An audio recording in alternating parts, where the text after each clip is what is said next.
এখন নয়, আগে সাগরতলা থেকে ঘুরে এসো, তারপর আমি এক্ষুনি যাবো আর আসবো। এখন সোনার হার কিন্তু অন্য করে নেবে, কম হলে কিন্তু আমি দিদি ছেলের অন্নপ্রাশনে যেতে পারবো না। সে তোমাকে ভাবতে হবে না প্রিয়া, তুমি দেখে নিও আমার শালীর ছেলের অন্নপ্রাশনে আমার উপহারটাই হবে সবচেয়ে সেরা উপহার। দিদিকে আমি একেবারে চমকে দেবো, আর জামাইবাবু অবাক হয়ে ভাববে। এতখানি নিচু তার পরিচয় কি করে দিতে পারলে? মানে শালীর ছেলের অন্নপ্রাশনে হাজার হাজার টাকা খরচ করতে পারবে, অথচ বন ভগ্নিপতির বিপদের দিনে পাশে দাঁড়ানো এতটুকু কর্তব্য বলে মনে করছে না।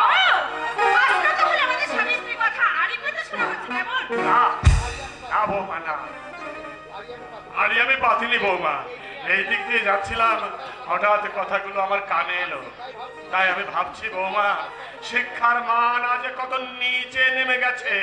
এর চেয়ে যদি দিব্যেন্দুকে আমি মূর্খ করে রাখতাম, তাহলে আজ তার বন ভগ্নিপতির কথা ভুলতে পারতো না। কি বলতে চান আপনি? বলতে তো আমি অনেক কিছু চাই বৌমা, কিন্তু বলতে পারছি কই।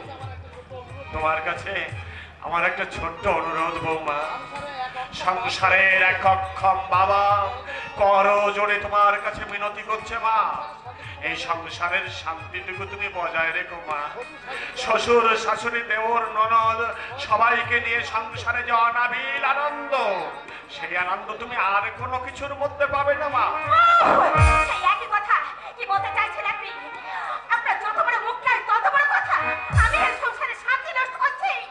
রাগ করো না, রাগ করো না বৌমা, রাগ করো না, তুমি ছেলে মানুষ, ভুল তো তুমি করতেই পারো, কিন্তু আমি অভিভাবক, আমার উচিত তোমার সেই ভুল ভাঙিয়ে তোমাকে মূল স্রোতে ফিরিয়ে আনা। ওমা আপন জনের কাছেই তো দাবি করা যায় মা। অত সোহাগ দেখাতে হবে না, আসলে আপনার ডাক্তার যে কোথায় আমি ভালো করে বুঝতে পারছি।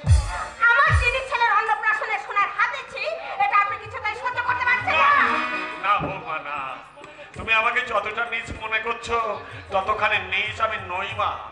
কুটুম্বিতে অবশ্যই রক্ষা করতে হবে, কিন্তু সেই সঙ্গে এটাও মনে রাখতে হবে যে সরজু তোমাদের একমাত্র ননদ। কেন? তার জন্য তো আপনি রয়েছেন। সেই সঙ্গতি যদি আজ আমার থাকতো মা, তাহলে আজ আমার ভাগ্য রেখাটা অনেকখানি বদলে যেত এই সংসারের হাল। কিন্তু সেদিন আমি আমার নিজের ভবিষ্যতের কথা ভেবে আমার দিব্যেন্দুর ভবিষ্যৎকে আমি অন্ধকারে ঢেকে দিইনি। দিব্যেন্দুর আজকের এই সৌভাগ্যের মূলে আছে আমার এই অক্লান্ত পরিশ্রম। তাই নাকি? ছিলেন তো অফিসে সামান্য কেরানি, মাসে কত টাকা মাইনে পেতেন? সেটা আমাকে জিজ্ঞাসা না করে জিজ্ঞাসা করো তোমার ওই কীর্তিমান স্বামীকে, জিজ্ঞাসা করে জেনে নিও যে তার জন্য কি করেছে তার বাবা। ও, বিষ নেই, অথচ ফলা ঠিকই আছে। এই জন্য সবাই বলে এটি স্বর্গে যেও ধান ভানে। শুনুন, যেভাবে আছেন ঠিক সেইভাবে থাকার চেষ্টা করুন। বৌমা, এর বেশি কিছু আশা করলে আপনার সেই আশায় ছাই পড়বে। বৌমা, এখনো পেট পুরে খাচ্ছেন, এরপরে উনুনের ছাইও জুটবে না আপনাদের। বৌমা! বৌমা, এত বড় কথা তুমি বলতে পারলে মা? হ্যাঁ পারবেই তো। আজ যে তুমি সাজানো গুছানো সংসার পেয়েছো কীর্তিমান স্বামী, তাই সকলকেই শুধু দু পায়ে মারিয়ে চলতে চাও, কিন্তু একটি বার তুমি ভেবে দেখেছো কি? ভাবতে আমি চাই না। আর শুনুন, আমি আপনাকে লাস্ট ওয়ার্নিং দিচ্ছি, ভবিষ্যতে আর কখনো এইভাবে ইতরের মতো চিৎকার করে পাড়া মাথায় করবেন কি না। বললে? কি বললে বৌমা? আমি ইতর? তুমি আমাকে ইতর বলতে পারলে বৌমা? ভগবান ভগবান, আমার অদৃষ্টে তুমি এই লিখেছিলে ঠাকুর, স্নেহের পুত্রবধূর কাছ থেকে এত বড় আঘাত পাওয়ার আগে তুমি আমার মৃত্যু দিলে না কেন ঠাকুর? তুমি আমার মৃত্যু দিলে না কেন? তুই একটু চোখের জলে পানি ভাসিয়ে দিন, আমাকে আমার আসন থেকে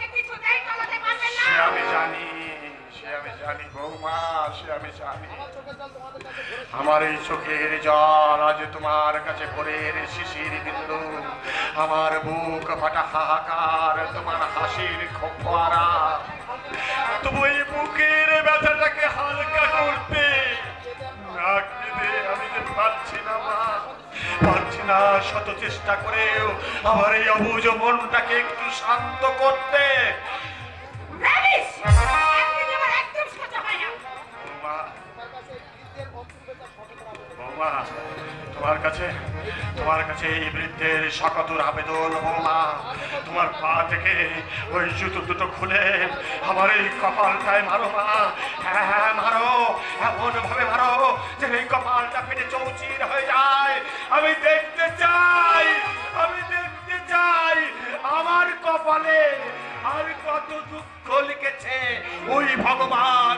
মারো মারো বাবা, মারো, এই মারো, আমার এই কপালটায় মারো।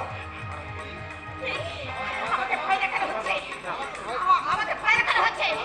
আমি কাউকে ভয় করি না, আমি কাউকে ভয় করি না। আমার পায়ের জুতো দিয়েই আমি আপনার মুখটাকে ছিঁড়ে দেব।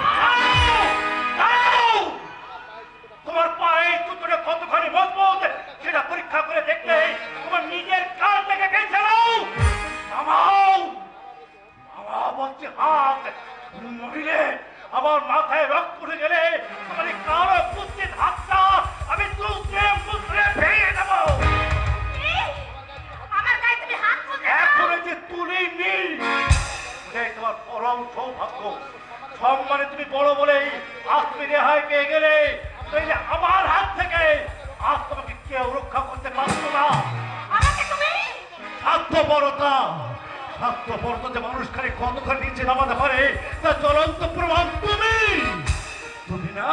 তুমি না শিক্ষিতা, প্রতিপদে তুমি নিজেকে শিক্ষিতা বলে জাহির করো। অগো বাংলার শিক্ষিতা গৃহবধূ কোন শিক্ষার বশবর্তী হয়ে পিতি তুল্য শ্বশুরের গায়ে হাত তুলতে তোমার বিবেকে একটু বাঁধলো না? তোমার শিক্ষার অহংকার আজ তোমাকে ভাসিয়ে নিয়ে গেছে পাপের পঙ্কিলা বর্তে। ভুলে গেছো তুমি বাংলার নারীর চিরন্তন আদর্শ। তোমার মধ্যে যদি মনুষ্যত্বের বিন্দু মাত্র থাকতো তাহলে এখন তুমি সোজা হয়ে দাঁড়িয়ে থাকতে পারতে না। তোমার এই কৃতকর্মের জন্য তুমি তোমার শ্বশুরের পায়ের নিচে এই পাথরকে লুকিয়ে দিতে, কিন্তু তা তুমি করনি। কারণ তুমি এ যুগের উগ্র আধুনিকা। তোমার মতো আধুনিকারা সংসার ভাঙতে জানে, করতে জানে না। চমৎকার চমৎকার চমৎকার! সভ্য সমাজের শিক্ষিতা আধুনিকা নারী। ঠিক ঠিক তোমাকে, আর শত ঠিক তোমার শিক্ষায়। আমি এই অপমান কিছু জানি জানি জানি জানি জানি তুমি অনেক কিছু করতে পারো, কিন্তু একটা কথা তুমি কান খুলে শুনে রাখো। তোমার এই স্বামী দেবতারি আকাশ পড়ে এই মাটিতে জন্মায়নি, তার ভবিষ্যৎ আপনার হাতে গড়ে ওঠেনি। যে মানুষটাকে তুমি অশ্রুত ভেবে একটু আগে তুমি জুতো মারতে গিয়েছিলে, সেই অশ্রুত মানুষটার এই বুকের রক্ত জল করা পয়সায় আজ তুমি তোমার স্বামী পেয়েছো। তুই চুপ কর। কেন চুপ করবো বাবা, কেন চুপ করবো? এতদিন তুমি চুপ করে অনেক অপমান লাঞ্ছনা আমি সহ্য করেছি, কিন্তু আজ তোমার অপমান আমার সারাতে আগুন ধরিয়ে দিয়েছে। বাবা, এই সংসারের কাছে তুমি কি চেয়েছিলে বাবা, আর কি বা তুমি পেলে? অনেক পেয়েছি বাবা, অনেক পেয়েছি বাবা।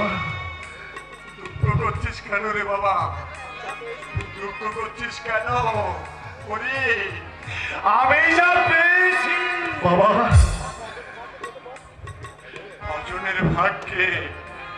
কজনের ভাগ্যেই বা তা চোটে বল। আমি বড় ভাগ্যবান রে, আমি বড় ভাগ্যবান। আমার মতো ভাগ্যবান এই পৃথিবীতে আর কেউ নেই রে বাবা, আর কেউ নেই। আমার পরম চাওয়া আজ প্রায় পূর্ণ হয়েছে রে বাবা। আর আমার কোনো দুঃখ নেই রে বাবা। আর আমার কোনো দুঃখ নেই। আর আমার কোনো দুঃখ নেই। বৌমা, বৌমা, তোমাকে আমি শুধু একটা কথা বলে রাখি মা, এই সামনের